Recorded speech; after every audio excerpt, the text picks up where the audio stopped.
நான் யாரை சார்ந்து இருக்கிறேன், யாரை மகிமைப்படுத்துகிறேன், யாரை கனப்படுத்துகிறேன் பொறுத்துதான் என்னுடைய தலை அமைகிறது.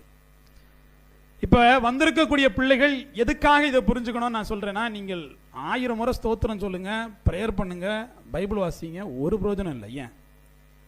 எண்ட் ஆஃப் த டே முடிவு என்னன்னா, நான் பரலோக ராஜ்யத்துக்கு போவேனா போக மாட்டேனா, என்னுடைய ஆத்மா ரட்சிக்கப்படுமா படாதா, இதானே கேள்வி.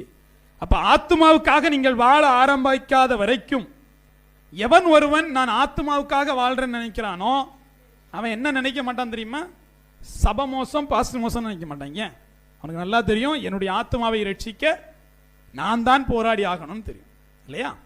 அடுத்தவங்களை குறை சொல்ல நிற்க மாட்டான், தேவனை குறை சொல்ல நிற்க மாட்டான், வேதத்தை குறை சொல்ல நிற்க மாட்டான், முறுமுறுக்க மாட்டான். அவன் தன்னை திருத்திக் கொள்ள ஆரம்பிப்பான். அப்ப என்ன திருத்திக் கொள்ள ஆரம்பிக்கணும்னா, முதல்ல இந்த புரிதல் எனக்கு தேவை. உள்ளார்ந்த மனிதனையும் புறம்பான மனிதனையும் நான் தான் சரி பண்ணணும் அப்படிங்கிறது தேவை.